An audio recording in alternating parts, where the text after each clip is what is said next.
역시 전국의 핵심은 심지어 문재인 대통령의 미국 방문까지도 가려버리는 강력한 국민의당 제보 의혹 조작 사건. 그래 지금 오늘 나온 두 가지는 지금 현재까지는 이유미를 안철수 최측근 소속의 로펌이 변호하고 있다. 이게 첫 번째고요. 하나 더는 그 이준서 최고위원이 박지원 당시 선대위원장 당대표에게 보고했다. 이 두 가지입니다. 그러니까 지금 현재까지 우리가 정리를 해보자면 이유미에서 이준서로 넘어가는 과정, 이준서에서 지금 이용주로 넘어가는 과정까지는 왔어요. 예. 그 사실 이용주가 진실을 말하는 것처럼 보이진 않아요. 예. 이용주는 자기가 결백해지려고 그러면 자기가 했던 말들 다 증명하면 돼요. 그렇죠. 예. 예.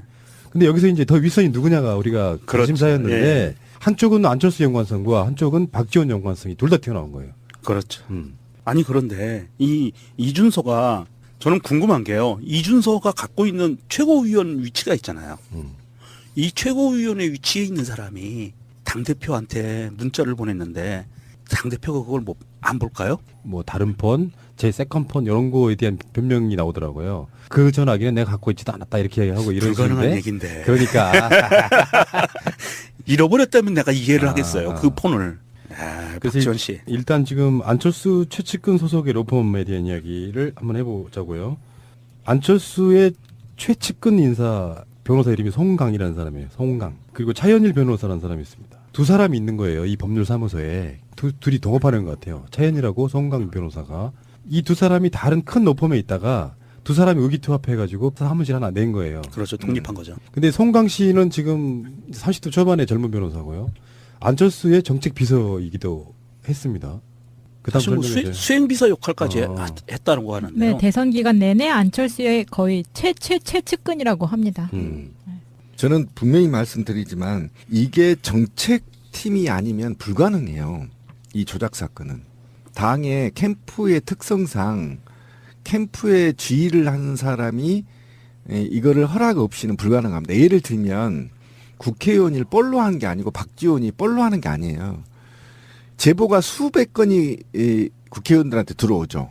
그럼 국회의원들이 그걸 그대로 믿을까요? 거의 90%는 안 믿습니다. 본인들이 확인을 직접 하지 않고는 안 믿어요. 그런데 그렇게 제보가 들어왔어요. 그리고 이게 선거를 뒤집힐 수도 있어요. 그리고 자기 소속 당이었던 대통령 후보를 지금 죽이려고 해. 그런데 이게 정책실에서도 모르고 대통령 후보가 모른다고요? 저는 그렇게 보지 않습니다. 그래서 아마 송강이나 차현일 이쪽에서 지금 이거를 변로를 맡은 것이 아닌가. 그러니까 이건 이렇게 의혹이 봐요. 있죠. 송강은 안철수의 최측근이잖아요. 송강이라고 하는 변호사가, 그 젊은 변호사가.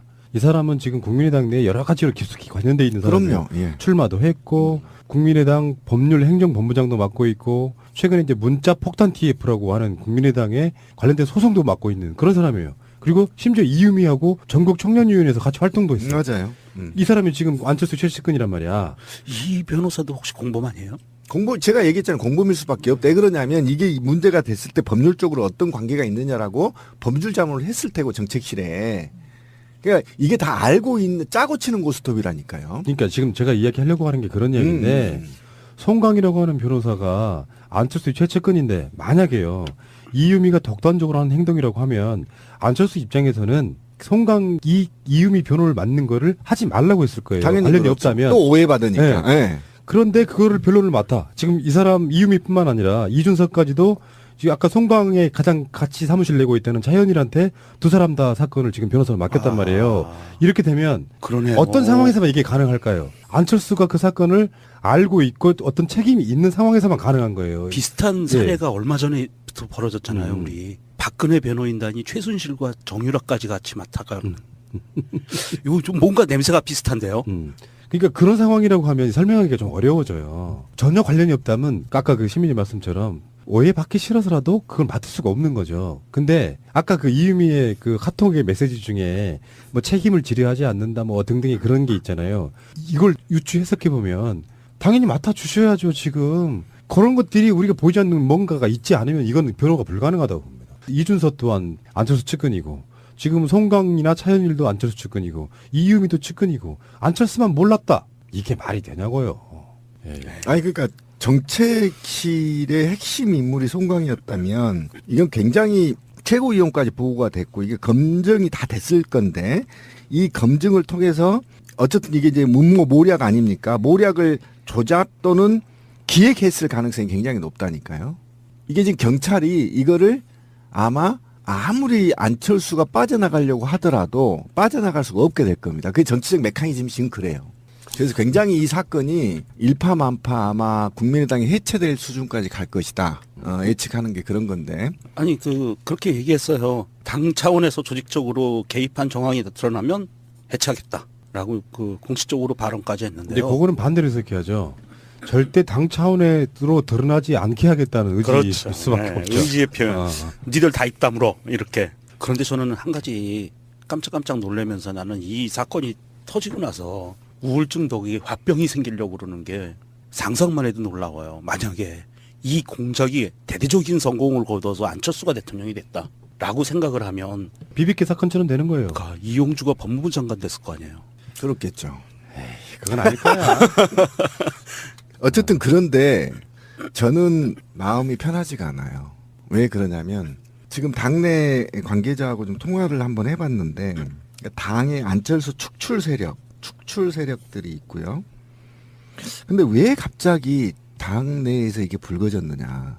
이게 굉장히 지금 저는 불안한 게 뭐냐면 솔직히 말하면 지금 사당 체제가 굉장히 좋습니다. 문재인 정부 성공에도 좋고요.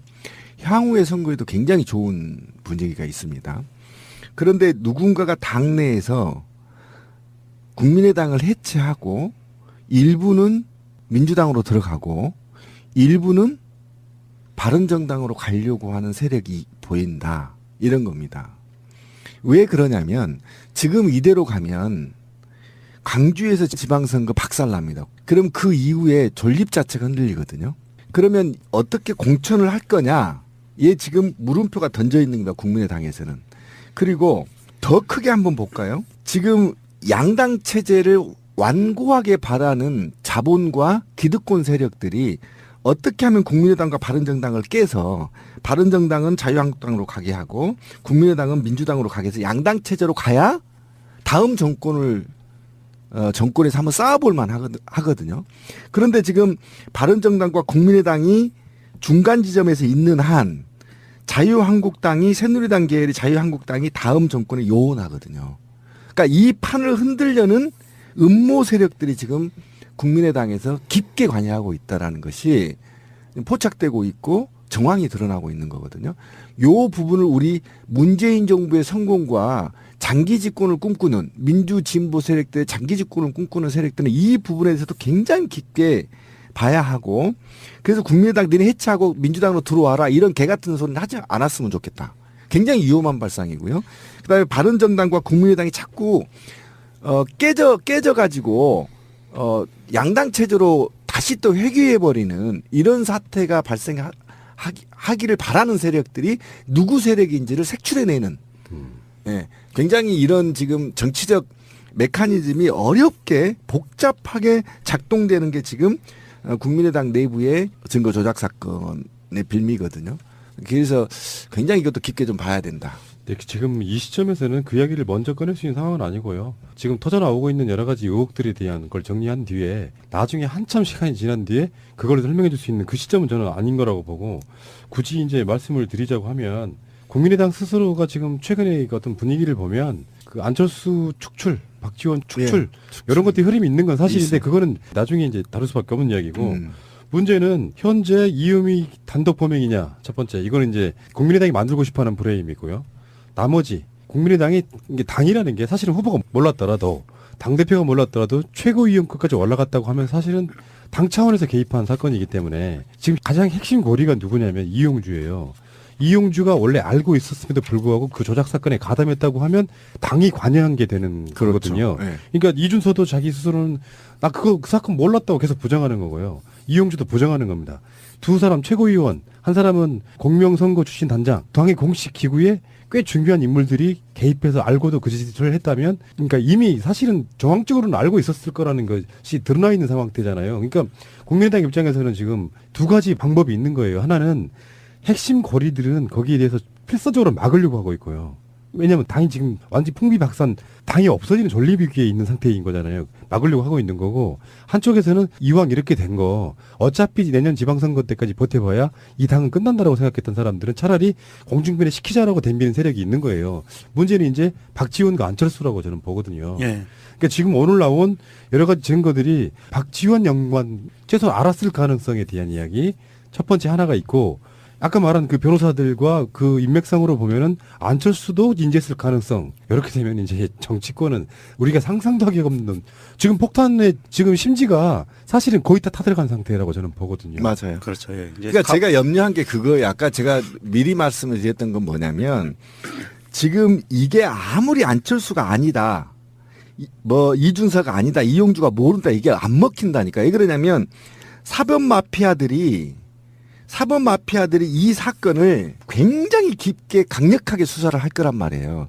그러니까 아무리 안철수가 나 아니라 하더라도 이 사법 마피아들이 국민의당을 깊게 수사할 거란 말이에요. 굉장히 깊게 수사하고 강도 높은 수사를 할 거란 말이에요. 그렇기 때문에 국민의당이 어차피 이 사건을 최고 지도부가 알았든 몰랐든 국민의당은 존립이 흔들려 버린단 말이에요. 이게 지금 핵심이에요.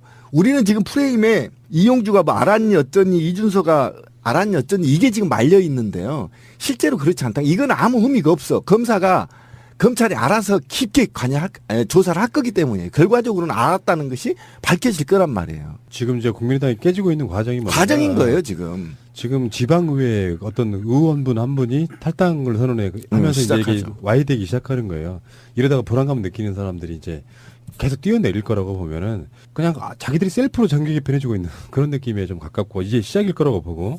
이거 새누리당도 하기 힘든 모략을 지금 한 거잖아요. 그렇죠? 네. 굉장히 큰 사건입니다. 이건 굉장히 무서운 사건이고요. 2017년에 대한민국에서 이 새정치를 하고 전라도를 중심으로 한 이 정당에서 이 모략이 나왔다는 건 이게 알았든 몰랐든 안철수하고 박지원은 정치 생명 끝나는 겁니다. 사회 떠나야 돼요. 안타깝습니다. 제가 볼 때는 제가 듣는 소문에 의하면 우리가 믿고 의지했던 사람들도 알았다고 해요. 이게 굉장히 심각한, 내부에서는 좀 심각한 문제인 겁니다. 이게 사실이든 아니든 국민의당을 풍지박살 만들어 보려고 하는 세력들이 있다. 일파만파 커질 거고 예. 존립이 어려울 겁니다 아마. 사람들이 좀 자극적인 걸 원하기 때문에 생기는 현상인데 조작 사건이 이루어진 건 맞고요. 그들 말처럼 일개 당원도 아닌, 사실은 당원도 아닌 당직자의 그 농간을 몰랐다고 해도 그냥 모질이 정당인 거고, 주요 당직자들이 이걸 알면서도 계속 가자고 했다고 그러면 진짜 이 사람들은 정말 쓰레기인 거고, 어찌됐건 저 국민의당은 이번 사건으로 그냥 끝났다라고 보는데, 어느 선까지 알고 있었느냐가 이제 그 주요 그룹들 중에 핵심 중에 박지원과 안철수 둘 다 의심하고 있잖아요. 사실은 이쪽 분들은 알고 있었을 거 하는 기한성이 없다고 생각하고, 제가 어제 나간 방송에서 안철수 씨가 문재인 후보에게 던지던 질문을 계속 보면 이 사람은 이거를 답을 듣고 싶어 하지 않았다니까요. 그때 그 방송 들어보셨죠? 3번을 계속 틀어주시던데. 그러니까 왜 그러냐면 안철수는 이거를 실제로 물어보고 싶은 생각이 없었어요. 뭔가 도구로 활용했단 말이에요. 그렇죠. 예. 대선 토론에서. 셀프 답을 하면서. 예. 예. 그러니까 문재인 후보의 답을 듣지 않고 다른 화제를 바꾸면서 그것만 툭 던지고 갔다고. 그때 제가 느끼는 그런 느낌은 이게 확신이 없구나. 저는 그런 느낌까지는 받았다는 거예요. 안철수가 확신이 없구나. 그게 던지고 나서 그게 이슈화 될까 봐서라도 그냥 빨리 지나가 버리잖아요. 그런 느낌이었었고, 어쨌건 이게 이제 주말 지나면서 저는 이렇게 봅니다. 앞으로 향후에 검찰 수사 결과가 나올 텐데 이유미와 이준서와 지금 이제 아마 이용주까지가 참고인 비슷하게 처음에 시작해서 조사를 받게 될 거라고 저는 보이는데, 그리고 나서 그게 어느 정도 윗선으로 향할지에 대한 그거 수사 결과들은 우리 방송 이후에도 계속 나올 거라고 보고, 이런 걸 멘붕이라고 하죠. 그런 분들 있죠. 얼마 남지도 않았는데 그 당으로 건너가신 몇 분들 있잖아요. 네. 그분들은 인생을 어떻게 그렇게 사니? 재수가 없어도 그렇게 없니? 중요 당직을 맡고 계시는 이현주 씨도 있잖아요. 아, 그분 어떻게 해? 이현주와 이 박영선의 차이 같은 거 아닐까요? 그런가요? 판을 잘 읽어. 내가 살아남을 곳이 어떤 곳인가. 아, 정말, 아이고, 우리 연주 언니 어쩔까, 이거. 그러니까 지금 그 국민의당 무슨 뭐 최고위원 회의나 무슨 회의하잖아요. 예. 아, 이현주 그렇게 어두운 표정은 처음 봤어요. 맞아요. 정치적 장래가 굉장히 어두워 보이더라고.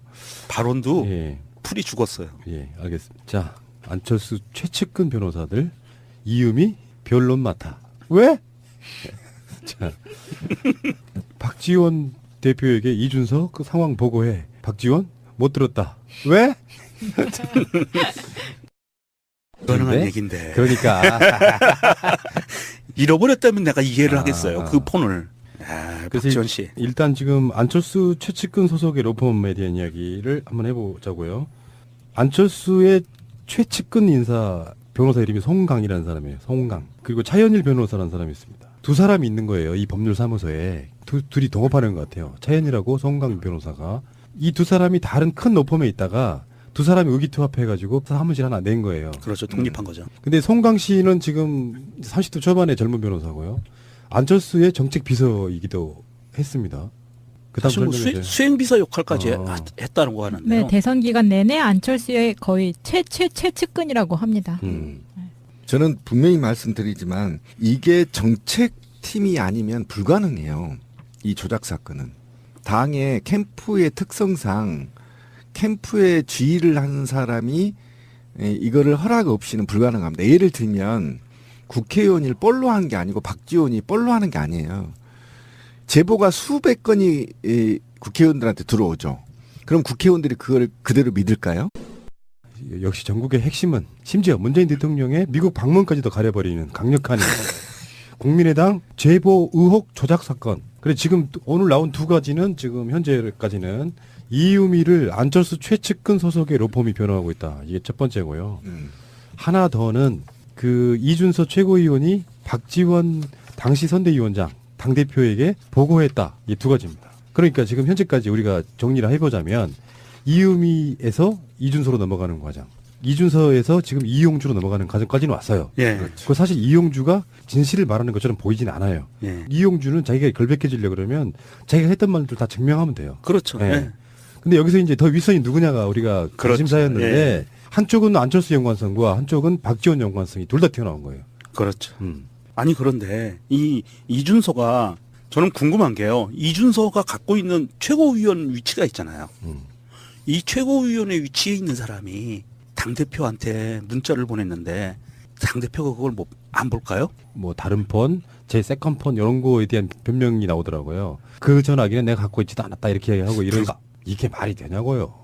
예, 예. 아니 그러니까 정책실의 핵심 인물이 송강이었다면 이건 굉장히 최고위원까지 보고가 됐고 이게 검증이 다 됐을 건데 이 검증을 통해서 어쨌든 이게 이제 모략 아닙니까? 모략을 조작 또는 기획했을 가능성이 굉장히 높다니까요. 이게 지금 경찰이 이거를 아마 아무리 안철수가 빠져나가려고 하더라도 빠져나갈 수가 없게 될 겁니다. 그게 정치적 메커니즘이 지금 그래요. 그래서 굉장히 이 사건이 일파만파 아마 국민의당이 해체될 수준까지 갈 것이다. 예측하는 게 그런 건데. 아니 그렇게 얘기했어요. 당 차원에서 조직적으로 개입한 정황이 드러나면 해체하겠다라고 그 공식적으로 발언까지 했는데요. 근데 그거는 반대로 해석해야죠. 절대 당 차원으로 드러나지 않게 하겠다는 의지일 그렇죠. 수밖에 네, 없죠. 의지의 표현. 어. 니들 다 입 다물어 이렇게. 그런데 저는 한 가지 깜짝깜짝 놀라면서 나는 이 사건이 터지고 나서 우울증 덕에 화병이 생기려고 그러는 게 상상만 해도 놀라워요. 만약에 이 공작이 대대적인 성공을 거둬서 안철수가 대통령이 됐다라고 생각을 하면 비비케 사건처럼 되는 거예요. 송강이라고 하는 변호사가 안철수의 최측근인데 만약에요. 이유미가 독단적으로 하는 행동이라고 하면 안철수 입장에서는 송강 이유미 변호를 맡는 거를 하지 말라고 했을 거예요. 당연히 관련이 그렇죠. 없다면. 또 오해받으니까. 네. 예. 그런데 그거를 변론을 맡아. 지금 이 사람 이유미뿐만 아니라 이준석까지도 지금 아까 송강에 가장 같이 사무실 내고 있다는 차현일한테 두 사람 다 사건을 지금 변호사로 맡겼단 말이에요. 이렇게 되면 그러네요. 어떤 상황에서만 이게 가능할까요? 안철수가 그 사건을 알고 있고 어떤 책임이 있는 상황에서만 가능한 거예요. 비슷한 사례가 얼마 전에부터 벌어졌잖아요. 우리 박근혜 변호인단이 최순실과 정유라까지 같이 맡아가는. 이거 좀 뭔가 냄새가 비슷한데요. 그러니까 그런 상황이라고 하면 설명하기가 좀 어려워져요. 전혀 관련이 없다면 아까 그 시민의 말씀처럼 오해받기 싫어서라도 그걸 맡을 수가 없는 거죠. 근데 아까 그 이유미의 그 카톡의 메시지 중에 뭐 책임을 지려하지 않는다 뭐 등등의 그런 게 있잖아요. 이걸 유추 해석해 보면 당연히 맡아 주셔야죠. 지금 그런 것들이 우리가 보이지 않는 뭔가가 있지 않으면 이건 변호가 불가능하다고 봅니다. 이준서 또한 안철수 측근이고 지금 송강이나 차현일도 안철수 측근이고 이유미도 측근이고 안철수만 몰랐다. 거의 90%는 안 믿습니다. 본인들이 확인을 직접 하지 않고는 안 믿어요. 그런데 그렇게 제보가 들어왔어요. 그리고 이게 선거를 뒤집힐 수도 있어요. 그리고 자기 소속 당이었던 대통령 후보를 지금 죽이려고 해. 그런데 이게 정책실에서도 모르고 대통령 후보가 모른다고요? 저는 그렇게 보지 않습니다. 그래서 아마 송강이나 차현일 이쪽에서 지금 이거를 변로를 맡은 것이 아닌가. 그러니까 이건 이렇게 의혹이 봐요. 있죠. 송강은 안철수의 최측근이잖아요. 송강이라고 하는 변호사가, 그 젊은 변호사가. 이 사람은 지금 국민의당 내에 여러 가지로 깊숙이 관련돼 있는 사람이에요. 그럼요. 예. 출마도 했고 국민의당 법률 행정본부장도 맡고 있고 최근에 이제 문자 폭탄 TF라고 하는 국민의당에 관련된 소송도 맡고 있는 그런 사람이에요. 그리고 심지어 이유미하고 전국 청년위원회에서 같이 활동도 했어요. 맞아요. 이 사람이 지금 안철수 최측근이란 말이야. 이 변호사도 혹시 공범아니에요? 제가 얘기했잖아요. 공범일 수밖에 없다. 왜 그러냐면 이게 문제가 됐을 때 법률적으로 어떤 관계가 있느냐라고 범죄 자문을 했을 테고 정책실에. 그러니까 이게 다 알고 있는 짜고 치는 고스톱이라니까요. 그러니까 지금 제가 이야기하려고 하는 게 그런 얘기인데